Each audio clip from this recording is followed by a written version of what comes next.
Una mala decisión, un momento de imprudencia. Eso es todo lo que se necesitó para convertir intentos de videos virales en las 6 muertes más horribles por bromas documentadas.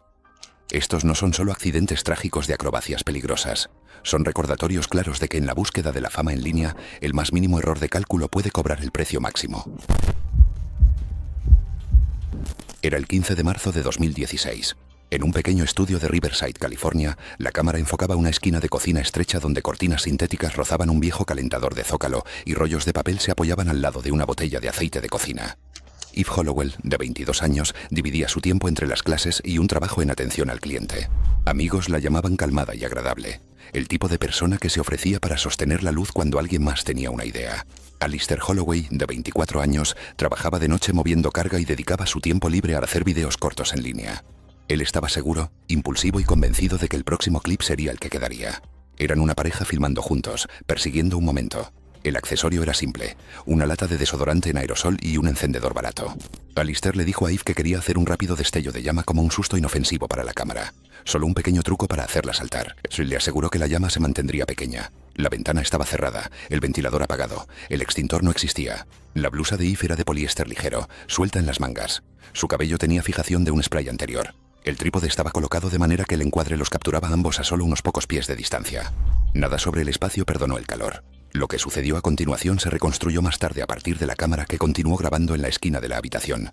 La primera presión de la boquilla encontró la llama y se transformó en un cono brillante, de aproximadamente 1 a 1,5 metros de largo.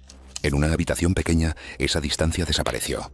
Eve se estremeció sorprendida. La llama era mucho más grande de lo que Alistair había afirmado. La pluma se deslizó hacia adelante y trepó. La blusa se incendió con el borde plástico rápido de la fibra sintética. La tela derretida se encogió y se adhirió a la piel. Su cabello se movió hacia atrás. Ella se movió hacia atrás contra el mostrador, golpeando la botella de aceite con la cadera. Alistair dejó caer el encendedor y agarró un paño de cocina de algodón, presionando el fuego que se aferraba y se extendía. La alarma sonó. El paño se carbonizó y falló. Arrojó una pequeña olla de agua con pánico. El chapoteo golpeó la superficie caliente y aceitosa y se encendió, levantando calor y humo en el espacio. El aire se volvió negro y amargo. Las mangas y el torso de Eva mostraban fuego avanzado. Sus manos golpeaban las llamas, la piel ya oscureciéndose por el calor. El humo subía al techo, denso y tóxico por los sintéticos. Los investigadores revisaron más tarde el metraje cuadro por cuadro para verificar la secuencia y confirmar lo que capturó la cámara. Sus rodillas se doblaron, había respiraciones ásperas, hollín manchando la piel alrededor de su nariz y labios. La habitación se oscureció con hollín, la cámara todavía grabando mientras los vecinos corrían por el pasillo y alguien gritaba pidiendo ayuda. Se hizo un llamado a los socorristas mientras las llamas restantes consumían lo que podían y se convertían en parches calientes y humeantes. Los equipos de bomberos forzaron la puerta y atacaron puntos calientes. Los paramédicos levantaron a Eve y se movieron rápido. Quemaduras de grosor completo cubrían su cara, cuello, brazos y pecho donde la tela se había derretido y pegado. Se evidenció una lesión en las vías respiratorias. Sonidos fuertes, hinchazón por gases sobrecalentados y humo tóxico. Se intentó una vía aérea avanzada, pero el daño era severo e inmediato. Ella perdió el pulso poco después de ser retirada de la unidad. A pesar de una gestión agresiva de la vía aérea y la resucitación con líquidos, Eva sufrió un paro cardíaco camino al hospital. La combinación de hinchazón de las vías respiratorias y quemaduras de espesor completo dejó a los médicos sin intervención viable. El médico forense confirmó posteriormente que su muerte fue causada por una lesión por inhalación y quemaduras térmicas de espesor completo. Los investigadores de incendios revisaron las imágenes y confirmaron que la ignición ocurrió durante una broma en la que Alistair intentó un susto rápido con una llama para la cámara. Alistair fue acusado de homicidio involuntario y recibió 3 años de prisión tras declararse culpable. El edificio se secó con ventiladores, el hollín manchó el techo. Se emitieron advertencias sobre aerosoles e ignición. Una vida reducidas a las distancias de un pequeño apartamento. 3 o 4 pies de llama, unos pocos pasos hasta el mostrador. Una puerta justo más allá del humo denso. La historia concluía con papeleo. Una causa mencionada como ignición de ropa durante una broma improvisada y un recordatorio de que el calor, el combustible y el oxígeno no perdonan el espectáculo. Era el 22 de agosto de 2017. La Interestatal 285 atravesaba el tráfico vespertino de Atlanta, 6 carriles de tráfico constante moviéndose a velocidades de autopista. Alexander Fox, de 35 años, pasaba sus días investigando reclamaciones de seguros, documentando accidentes y calculando riesgos. El trabajo lo había vuelto cauteloso por naturaleza, metódico en su enfoque hacia el peligro. Pero los papeles de divorcio y una reciente mudanza a Georgia lo habían dejado cuestionando todo, incluidas las cuidadosas barreras que había construido en su vida. Su sobrino adolescente había venido desde Tennessee con amigos para una barbacoa familiar. El chico tenía 17 años, era ruidoso y estaba convencido de que su tío se había vuelto aburrido desde la separación. La idea comenzó como una broma que su sobrino y sus amigos estaban planeando para su página de redes sociales. Le dijeron a Alexander que el tráfico en el tramo cercano de la Interestatal 285 se había ralentizado hasta convertirse en un embotellamiento debido a trabajos de cierre de carriles y que pisar el arcén sería seguro para un vídeo de broma rápida. Se posicionaron con sus teléfonos listos, con la intención de filmar su reacción cuando se diera cuenta de que habían exagerado. Alexander había estado bebiendo cerveza en el calor. Su juicio se sentía flojo, su evaluación habitual de riesgos nublada por el alcohol y el escozor de ser llamado predecible. Querían demostrar que no era tan rígido como decían. Alexander les creyó cuando dijeron que la carretera estaba casi detenida de todos modos. En realidad, solo un camión de mantenimiento estaba estacionado más abajo en el arcén, algo a lo que los adolescentes señalaron para hacer más creíble la broma. Más allá de la colina, el tráfico seguía moviéndose a toda velocidad por la autopista. El lugar era un tramo recto donde el tráfico coronaba una colina a unos 200 metros de distancia, limitando las líneas de visión para los conductores que se acercaban. A esa distancia, los conductores no tenían más de 2 segundos para notar su presencia y reaccionar, muy por debajo del tiempo necesario para detenerse de manera segura a la velocidad de la autopista. Sus zapatos de vestir de cuero tenían suelas lisas, inadecuadas para correr sobre asfalto caliente. Creyendo la broma sobre el tráfico ralentizado, Alexander se bajó del arcén, esperando solo unos pocos autos en movimiento lento. Aceleró a través del carril más cercano, evitando por poco un sedán. Su paso resbaló un poco en la marca del carril, costándole un segundo crucial. Un tráiler en el segundo carril giró bruscamente, sus frenos de aire silbando, lo que causó que los vehículos detrás frenaran de repente. Llegó al tercer carril cuando el tráfico alcanzaba la cima de la colina distante. Los vehículos que se acercaban tenían quizás 2 o 3 segundos para reaccionar cuando él apareció en su camino. Una camioneta en el cuarto carril bloqueó sus frenos, ABS traqueteando contra el pavimento, pero la física ya me había tomado el control. El impacto ocurrió a aproximadamente 45 millas por hora.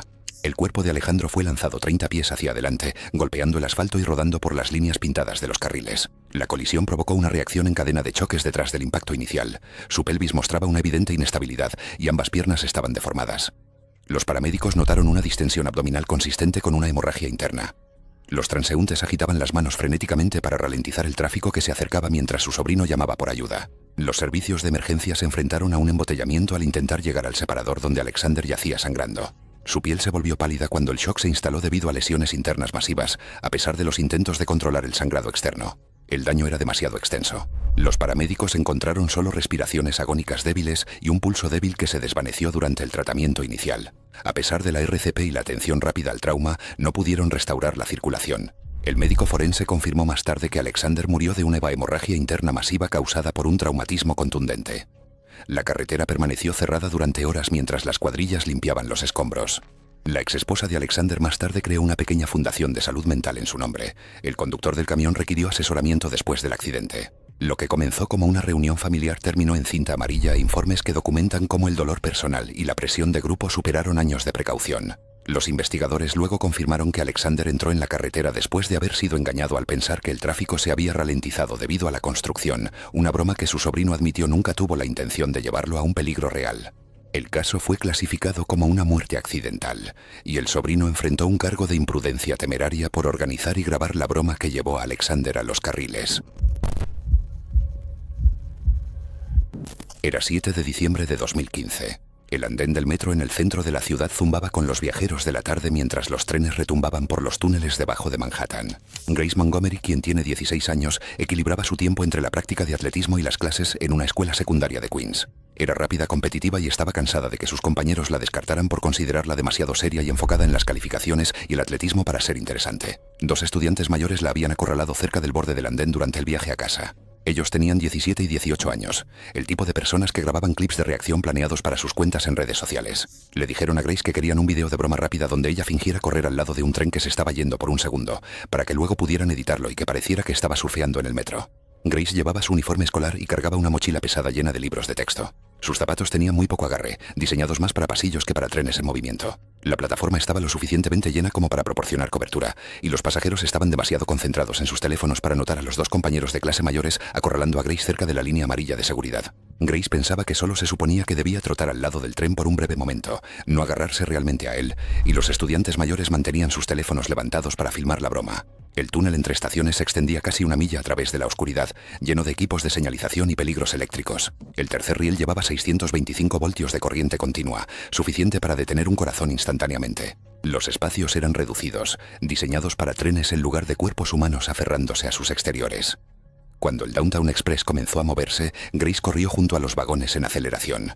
Sus manos encontraron el mecanismo de acoplamiento trasero y se subió a la estrecha plataforma de mantenimiento en la parte trasera del último vagón. El tren rápidamente alcanzó 35 millas por hora al entrar en el túnel. Los dos compañeros de clase mayores se quedaron atrás en la plataforma, grabando hasta que el tren desapareció en la oscuridad. Más tarde le dijeron a los investigadores que esperaban que ella se detuviera después de unos pasos y no tenían idea de que realmente agarraría el tren. Después de 30 segundos, el tren tomó una curva y Grace sintió que su mochila se enganchaba en algo sólido. El impacto la hizo girar de lado y perdió el agarre con su mano izquierda. Ahora ella colgaba de un brazo mientras sus pies se arrastraban por el lecho de la vía, sus zapatos raspando contra las piedras de balasto y los bordes de los rieles. Las imágenes más tarde mostraron que luchaba por levantarse mientras estrechaba el espacio del túnel por delante.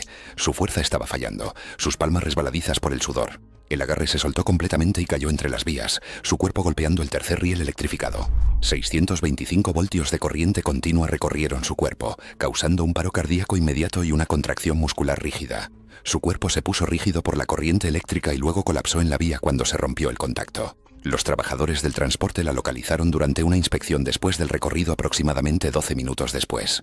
Se tuvo que cortar la electricidad en toda la línea del metro antes de que los servicios de emergencia pudieran entrar con seguridad en el túnel y extraer su cuerpo. Grace fue declarada muerta en el lugar del accidente debido a una electrocución y graves quemaduras eléctricas. Su familia más tarde presentó una demanda alegando medidas de seguridad inadecuadas, lo que provocó una revisión de los accesos al túnel y las prácticas de seguridad. Lo que comenzó como una broma planificada para capturar una reacción inofensiva terminó en un túnel diseñado para máquinas, no para adolescentes tomando decisiones en fracciones de segundo. El instinto de Grace de esforzarse se apoderó de ella en el peor momento posible, convirtiendo una broma escenificada en un encuentro mortal con un túnel construido para máquinas, no para personas. La policía de tránsito revisó las imágenes de seguridad y las declaraciones de testigos, confirmando que el incidente fue una electrocución accidental durante el surfing en el metro. Los dos estudiantes mayores fueron acusados de imprudencia temeraria por organizar la broma y hacerle creer a Grace que solo necesitaba correr al lado del tren. Era el 18 de junio de 2018. El puente remoto de la autopista se extendía a través de un cañón en Colorado, a 60 metros sobre un terreno rocoso y un río de corriente rápida. Las paredes del cañón eran estrechas en varias secciones, dejando poco espacio si un escalador se balanceaba de lado en una cuerda. Jasper Kincaid, de 28 años, se ganaba la vida enseñando recreación al aire libre en una empresa de aventuras cerca de Colorado Springs. Su especialidad era el trabajo con cuerdas, protocolos de seguridad y gestión de riesgos. Sus colegas lo conocían como meticuloso, alguien que revisaba 3 veces los puntos de anclaje y nunca tomaba atajos cuando las vidas estaban en peligro. 4 amigos de la universidad habían conducido desde Denver para el fin de semana de cumpleaños de Jasper. Estaban celebrando en un campamento cuando alguien sugirió filmar un clip de reacción divertido como regalo de broma. La idea era simple. Jasper se inclinaba hacia adelante sobre el puente con una cuerda atada a él, mientras los demás fingían que estaba a punto de hacer un salto de bungee completo. Los amigos estaban entusiasmados pero inexpertos, y la broma rápidamente se volvió descuidada a medida que el alcohol y las bromas impulsaban la situación hacia adelante. Jasper inicialmente se negó. Su entrenamiento profesional le advertía sobre el uso de cuerda de escalada para algo que pareciera un verdadero salto. Solo accedió después de que le dijeron repetidamente que la cuerda estaba destinada a soportar solo una corta de inclinación controlada para el video de broma, no una caída real. Confiaba en su experiencia en escalada, incluso cuando sus instintos le advertían sobre la configuración improvisada. Pero las burlas aumentaron, llevando la broma más allá de lo que Jasper estaba cómodo. Sus amigos lo llamaron hipócrita, señalando que se ganaba la vida con actividades peligrosas. Lo acusaron de volverse demasiado cauteloso, olvidando cómo divertirse. El alcohol nubló su juicio y eventualmente su resistencia se quebró. Aseguraron una larga cuerda dinámica de escalada al guardarraíl de acero del puente usando múltiples puntos de anclaje. Jasper ató el otro extremo alrededor de sus tobillos solo porque creía que se inclinaría sobre el borde unos pocos pies, no que caería en el cañón. El puente estaba a 180 pies sobre el suelo del cañón, mucho más lejos de lo que se dio cuenta que la cuerda había sido medida.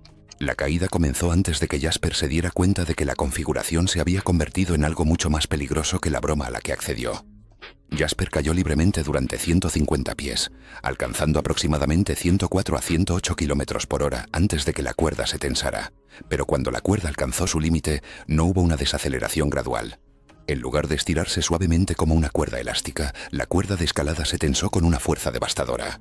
El incremento de fuerza superó con creces lo que los pernos temporales de la barandilla estaban diseñados para soportar. Aunque varios pernos de la barandilla se deformaron y una placa de anclaje se dobló bajo la carga, el sistema de varios puntos aguantó el tiempo suficiente para que la cuerda transfiriera un choque catastrófico a través de su cuerpo. La parada repentina se extendió por sus piernas inferiores y provocó una fuerza de compresión masiva hacia arriba por su columna vertebral. La parada repentina lo balanceó violentamente en un arco de péndulo, golpeándolo contra la pared del cañón. En el segundo impacto, su cabeza chocó contra una saliente rocosa con una fuerza nauseabunda, fracturándole el cráneo y causándole un trauma cerebral inmediato. Sus amigos observaron cómo la cuerda se sacudía violentamente y luego lo vieron colgando inmóvil muy abajo, parcialmente oculto por las estrechas paredes del cañón. No tenían un sistema de descenso adecuado, ni entrenamiento de rescate, ni forma de recuperarlo de forma segura. Su celebración se había convertido en una pesadilla.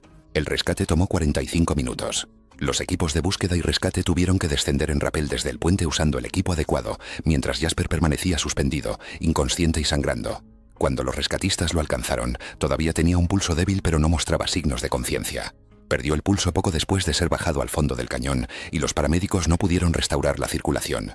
Falleció en el lugar debido a un trauma catastrófico. El médico forense confirmó más tarde que Jasper murió por un trauma contundente masivo, incluidas fracturas de la columna, hemorragia interna y una lesión grave en la cabeza. Los investigadores del sheriff determinaron que la cuerda de escalada utilizada para el salto bungee generó fuerzas que excedían con creces los parámetros de seguridad, con puntos de anclaje no calificados contribuyendo al resultado fatal. Los amigos de Jasper fueron acusados de imprudencia temeraria por organizar la broma y engañarlo haciéndole creer que la cuerda solo estaba destinada a una breve inclinación sobre el borde. Era el 3 de abril de 2016. Las vacaciones de primavera habían llegado a Tampa, brindándole a Blair Rodríguez una rara semana libre de enseñar ciencias a estudiantes de séptimo grado. A los 42 años, era conocida por hacer que la química fuera divertida y segura en el aula, aunque en casa esos hábitos a veces se suavizaban. Su hija de 8 años estaba inquieta y Blair decidió entretenerla con un experimento dramático en el patio trasero después de ver tutoriales en línea sobre simples reacciones químicas efervescentes en piscinas. Esa mañana, su hija había visto un video de bromas para niños que involucraba ingredientes misteriosos y etiquetó en secreto varios recipientes con nombres divertidos para sorprender a su madre. Blair acordó intentar su propia versión, creyendo que los ingredientes etiquetados eran seguros, materiales domésticos aptos para niños. Sin revisar los contenedores de cerca, ella armó la mesa sin saberlo usando sus propios químicos para piscina de uso comercial, que habían sido colocados en los contenedores mal etiquetados. Usando solo gafas de seguridad y tratando la actividad como una broma ligera para su hija, manejó los materiales de manera mucho más casual de lo que lo haría en su salón de clases. Trituró varias tabletas de cloración y las introdujo en una botella de plástico de 2 litros antes de añadir cuidadosamente ácido muriático. La reacción comenzó de inmediato, generando gas de cloro y calor intenso. Las paredes de la botella se abultaron y blanquearon por la presión interna a medida que la reacción exotérmica se aceleraba más allá de sus expectativas. La botella ya estaba hinchándose, su plástico blanqueándose y crujiendo bajo tensión. Una señal de fallo inminente que habría advertido a cualquier químico capacitado. Blair se acercó para observar los cambios dramáticos, su rostro directamente sobre el contenedor cada vez más inestable. En cuestión de segundos, la botella estalló violentamente bajo presión, más como una ruptura rápida que una explosión, enviando un rocío cáustico por la mesa, golpeando su rostro, cuello y pecho, causando quemaduras químicas inmediatas. Una columna de cloro pálido, teñida de amarillo, se desplazó desde el sitio de reacción. El olor penetrante se extendió hacia el área de la piscina. Blair tropezó hacia atrás, tosiendo violentamente mientras el gas le quemaba las vías respiratorias. Su respiración se volvió cada vez más dificultosa a medida que la hinchazón y los espasmos de las vías respiratorias aparecían, dejándola desorientada y luchando por mantenerse en pie. Sus gafas de seguridad habían desviado parte del rocío, pero no ofrecían protección contra el gas de cloro.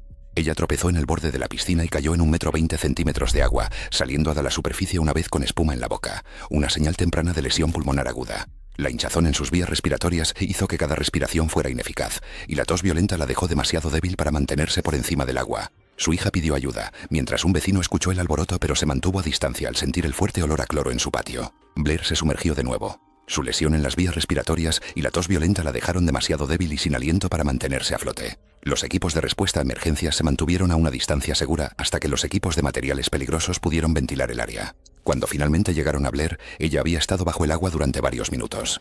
A pesar de los esfuerzos agresivos de resucitación, la combinación de ahogamiento e inhalación severa de productos químicos resultó fatal. Lo que comenzó como una broma ligera en el patio trasero destinada a hacer reír a su hija, terminó en una escena marcada por trajes hazmat y cinta de precaución. La confianza de Blair en su conocimiento de química la llevó a pasar por alto el peligro de usar productos químicos concentrados para piscinas en lo que asumió era una broma inofensiva. Los investigadores de incendios determinaron que la causa fue una mezcla química accidental que resultó en la producción de gas tóxico y la ruptura del contenedor. El incidente destacó los peligros de usar productos químicos de grado comercial sin protocolos de seguridad adecuados.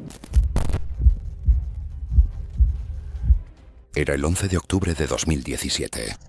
El horizonte de Seattle se extendía sin fin bajo una grúa de construcción, a 40 pisos sobre las calles bulliciosas donde los viajeros de la mañana pasaban apresuradamente sin mirar hacia arriba. Elias Harlow, de 31 años, había construido su carrera capturando momentos que otros no podían alcanzar. Sus seguidores en las redes sociales, 500.000 de personas, lo conocían por su fotografía dramática tomada desde ángulos imposibles, cada imagen más atrevida que la anterior. Elias trabajaba como fotógrafo freelance, pero su verdadera pasión era la exploración urbana extrema.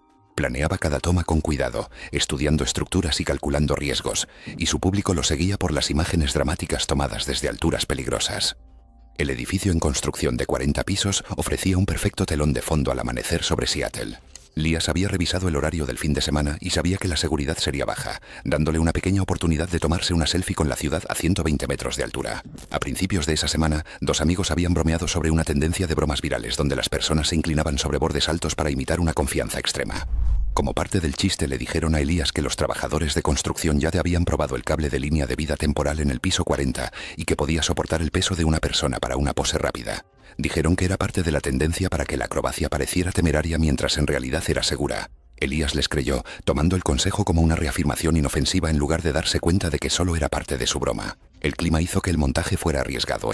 Vientos de 8 km por hora cortan entre las torres y la niebla deja el acero resbaladizo por la condensación. Las barreras de seguridad son mínimas y varias plataformas de andamios y montacargas exteriores sobresalen de diferentes pisos, creando peligros a lo largo del marco exterior del edificio. Elias trajo equipo de cámara profesional y un palo de selfie, pero no equipo de protección contra caídas.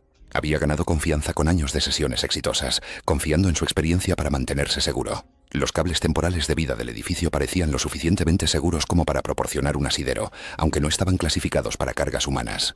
Subió al piso 40 mientras se acercaba el amanecer, colocándose en una viga de acero que se extendía 1 metro más allá del borde del edificio.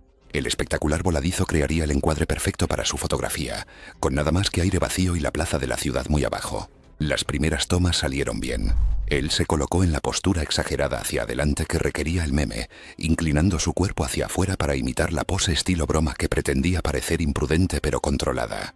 Elias encontró su ritmo, inclinándose hacia atrás con confianza mientras mantenía el equilibrio en la estrecha viga. Pero los patrones de viento impredecibles de Seattle crearon ráfagas repentinas que se canalizaban entre las torres circundantes con sorprendente fuerza. Una ráfaga repentina de viento cruzado atrapó su chaqueta y cambió su centro de gravedad justo cuando estaba ajustando el ángulo de su cámara. El cable de seguridad temporal que estaba sujetando estaba asegurado con una abrazadera básica que no estaba diseñada para soportar el peso de una persona, y comenzó a soltarse de su soporte bajo su peso. Elias dejó caer su palo de selfies y se agarró desesperadamente a la viga de acero, pero sus manos estaban frías y no pudo mantener el agarre en la superficie metálica mojada. Él cayó hacia atrás desde la viga, cayendo a través de 400 pies de aire vacío hacia la plaza de concreto abajo. Durante la caída, su cuerpo golpeó equipo de construcción y andamios, alterando su trayectoria y añadiendo más trauma contundente antes del impacto final a aproximadamente 145 km por hora. El guardia de seguridad llegando para su turno de la mañana descubrió la escena en minutos. El médico forense documentó más tarde un trauma contuso extenso, múltiples fracturas, ruptura de órganos internos y fractura de la base del cráneo consistente con una caída desde una altura superior a 400 pies. El equipo de cámara de Elias había caído por separado y estaba esparcido alrededor de su cuerpo. La tarjeta de memoria aún contenía las últimas imágenes que había capturado. Los investigadores señalaron que las últimas imágenes en su cámara coincidían con la pose inclinada que intentó mientras se apoyaba en el cable de vida temporal que creía seguro para agarrar.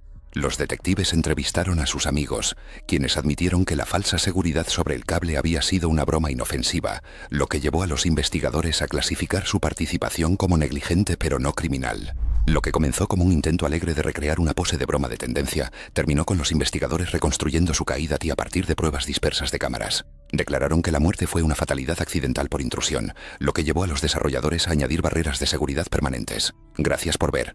¿Quieres ver más? Haz clic en tu pantalla ahora.